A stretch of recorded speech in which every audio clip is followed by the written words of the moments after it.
Parents तो हमें समझते ही नहीं।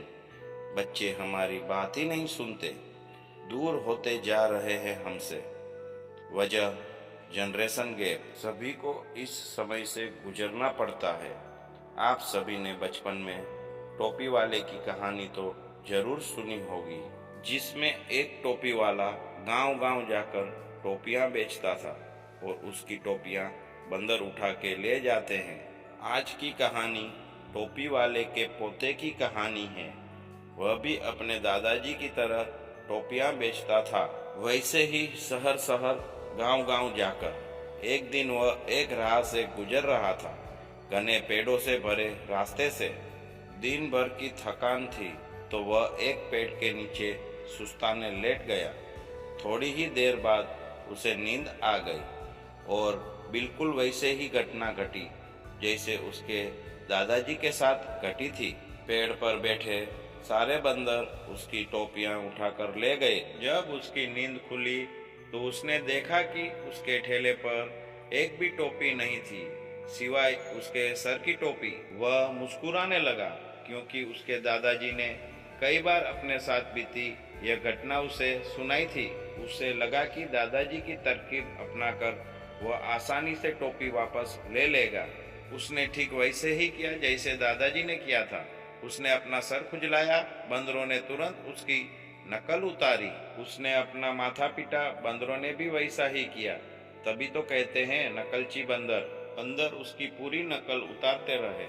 अब बारी थी टोपियां वापस लेने की। उसने अपने दादाजी की तरह अपने सर वाली टोपी नीचे फेंक दी, इस उम्मीद से कि बंदर नकल में सारी टोपियां फेंक देंगे। पर ये क्या, एक छोटा सा नटखट सा बंदर तेजी से आया और वह टोपी लेकर भाग गया और जाते जाते ऐसे मुंह चिढ़ा कर गया मानो कह रहा हो, क्या दादाजी सिर्फ तुम्हारे ही थे? दोस्तों, वक्त बहुत तेजी से बदल रहा है, इतनी तेजी से कि परिस्थितियां वैसी रही ही नहीं जैसे पहले थी और हम यही गड़बड़ कर देते हैं। हम अपने बच्चों को आज की परिस्थितियों में अपनी पुरानी सीख देते हैं।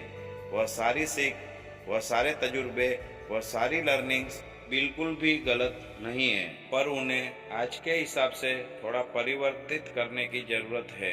आज के समय में बच्चे बहुत प्रेशर से गुजरते हैं। किशोर अवस्था से गुजरते हुए फिजिकल, इमोशनल, हार्मोनल परिवर्तन को तो फेस करते ही हैं, पर आज के वक्त में उन पर और भी प्रेशर है।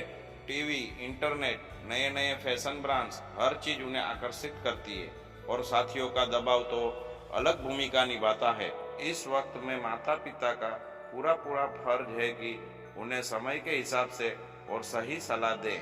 बच्चों को अनुशासन में रखकर, आदेश देकर, डांट फटकार कर, ताना देकर, परिस्थिति को नियंत्रण करके अपनी जिम्मेदारी ना निभाइए। यही कारण है बच्चे हमसे उस वक्त दूर होने लगते हैं जब उन्हें हमारी सबसे ज्यादा जरूरत होती है।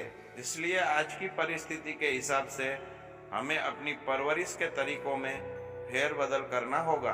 पर एक और बात भी है, जब हमें कोई दूरी कम करनी होती है तो कदम दोनों तरफ से बढ़ाने होते हैं। अगर हम माता पिता के तौर पर अपने आप को बदल रहे हैं तो बच्चों को भी हमारा साथ देना होगा। एक छोटी सी कहानी से समझते हैं। एक पिता अपने बच्चे को पतंग उड़ाना सिखा रहे थे। वह डोरी को ढील देते, फिर खींचते, फिर कुछ देर बाद फिर ढील देते, फिर खींचते और ऐसे पतंग ऊंची ऊंची और ऊंची उड़ती जा रही थी। बच्चा बहुत खुश हो रहा था, चाह रहा था कि पतंग और ऊपर जाए। बच्चा खुशी से उछल उछल के कह रहा था, पापा डोर को तोड़ दो, मुक्त कर दो, पतंग को जाने दो और ऊपर जाने दो। पिता को उस समय लगा कि बच्चे को बता दूं कि डोर कितनी महत्वपूर्ण है। फिर तभी पिता को लगा कि ऐसे सिर्फ समझा कर नहीं, यह एक बहुत अच्छा मौका है उसे जिंदगी की एक सीख देने का। पिता ने वैसे ही किया जैसे बेटे ने कहा। उसने तुरंत डोर काट दी। पतंग कुछ पलों के लिए ऊपर उड़ी। बच्चा जोर जोर से चिल्लाने लगा, देखा पापा, मैं न कहता था स्वतंत्र कर दो, मुक्त कर दो डोर से। देखना अब वह कितनी ऊपर जाएगी। उसकी बात खत्म भी नहीं हुई थी कि पतंग तेजी से नीचे आने लगी। अब पिता ने मुस्कुराते हुए कहा, यह डोर ही थी जिसने उसे ऊंचाइयां दी। यह डोर ही थी जिसकी ढील और खींच ने पतंग की ऊंचाइयों को और गति दी। पिता ने पुत्र को सीख देते हुए कहा, यह पतंग तुम हो और यह डोर तुम्हारा परिवार। पूर्ण स्वतंत्रता का कोई अस्तित्व नहीं होता। सही मायने में स्वतंत्रता का एक छोर किसी न किसी डोर से बंधा होता है। जब आप लोग छोटे होते हो तो परिवार के अनुशासन की डोर है, और जब आप बड़े हो जाते हो तो स्व अनुशासन के बिना स्वतंत्रता का कोई महत्व नहीं। ऐसी स्वतंत्रता आपको कहीं नहीं पहुंचा सकती।